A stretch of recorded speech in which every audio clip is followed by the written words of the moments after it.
Assalamualaikum warahmatullahi wabarakatuh.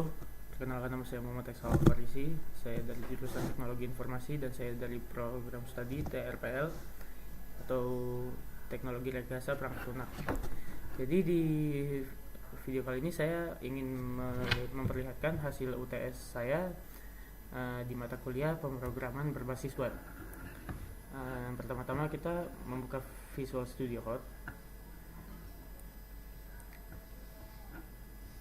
Nah, di sini adalah hasil codingan yang sudah saya buat, sintaknya yang sudah saya buat lebih tepatnya. Nah, di sini kita akan melihat hasil websitenya bagaimana dan bagaimana cara membuat ada apa aja komponen-komponen yang ada di dalamnya. Kita pertama akan debug dulu. Nah, kita masuk ke bagian home-nya. Home-nya di sini nih saya mengambil tema pengertian Islam. Intinya tentang Islam yang saya ambil. Jadi saya membuat website tentang Islam. Di sini ada pengertian Islam. Di atas ini ada navbar ya. Ada navbar yang tentang Nabi, tentang sholat dan lain-lainnya ini. Nah, itu codingannya di sini. Dari style ini sampai di sini, sampai UL ini. Karena kenapa CSS-nya saya gabung, karena biar lebih mudah aja saya mengerjakannya. Jadi CSS-nya itu saya taruh di bagian HTML ya. Dan di sini ada index, terus index itu ya home ini, habis itu ada page yang kedua, ada page yang ketiga, keempat, kelima dan keenam. Lalu kita masuk lagi ke sini.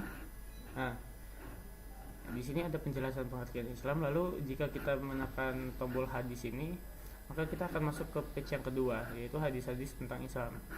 Nah, masuk ke page yang kedua.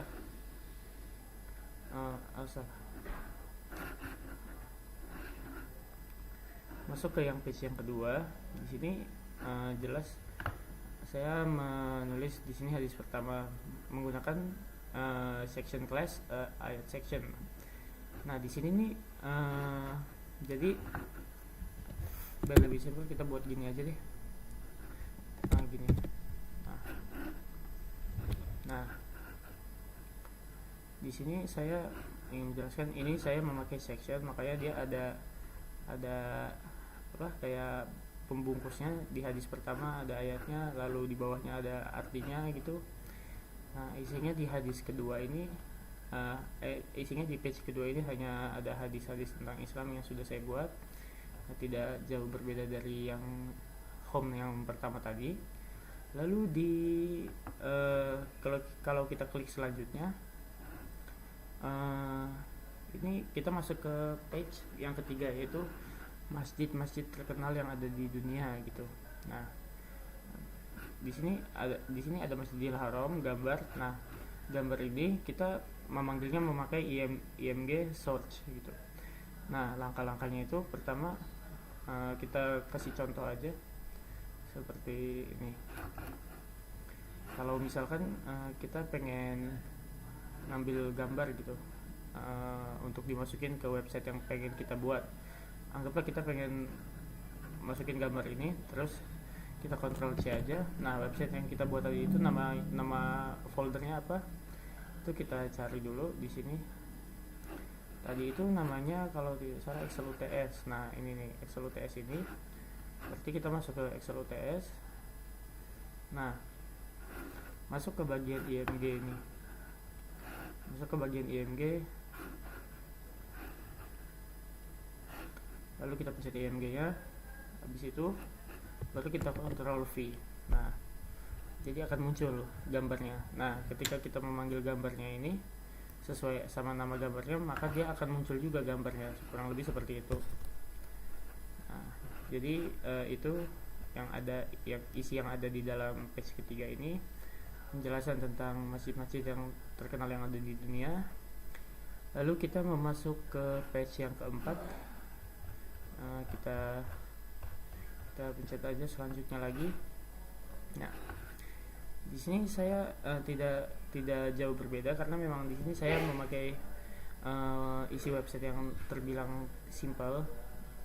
Di sini hanya ada penjelasan tentang sholat wajib yang ada di dalam Islam.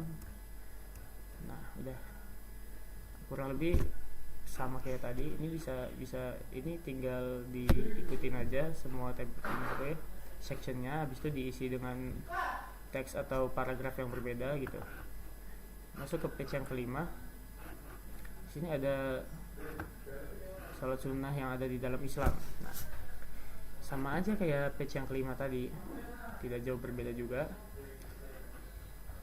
Nah, ini juga di bagian bawah sini ada tombol kembali. Ya, ini codingannya. Nah, jadi kalau misalkan kita pengen kembali ke ini, karena ini page kelima, kita kalau otomatis mencet kembali, dia kembali ke page yang keempat gitu. Dan jika kita mencet page yang keempat, dia akan kembali ke page yang kelima gitu, meneruskan ke page yang kelima, kurang lebih seperti itu. Lalu kita masuk ke page yang keenam, yang terakhir, yaitu ada di 25 nabi yang ada pada agama Islam gitu. Nah, di sini saya cuma memberikan nama-namanya karena mungkin saya mempersingkat waktu saja pekerjaan yang saya buat. Tapi saya menambahkan satu fitur, yaitu di sini ada, saya menambahkan di sini. Nah, ini saya menambahkan href atau link.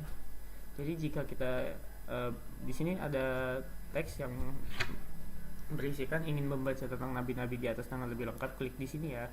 Jadi jika kita klik di sini, dia akan lari ke link yang sudah saya taruh tentang 25 nabi yang sudah ada di atas atau di sini tadi gitu. Kurang lebih seperti itu. Nah, untuk navbarnya sendiri ini yang di atas ini itu opsional. Kenapa? Karena mungkin daripada kita males untuk nge-scroll ke bawah untuk mencet selanjutnya kayak gini gitu, atau kita ke home dulu nih, kita males nge-scroll ke bawah kayak gini. Nah, ini kita bisa pencet dari sini aja. Jadi misalkan masjid, keluar masjid, tentang sholat keluar, tentang sholat keluar juga, lalu ada tentang nabi juga keluar juga. Nah, kurang lebih seperti itu. Di sini saya cuma memakai dua bahasa pemrograman, yaitu HTML atau Hypertext Markup Language dan CSS Cascade Style Sheet, karena memang ini yang sudah diajarkan oleh dosen saya, makanya saya hanya memakai dua ini. Ya, kurang lebih seperti itulah isi website yang sudah saya buat. Jika memang ada kekurangan, saya mohon maaf kepada yang di atas, saya mohon ampun. Wabillahi taufiq wal hidayah. Wassalamualaikum warahmatullahi wabarakatuh.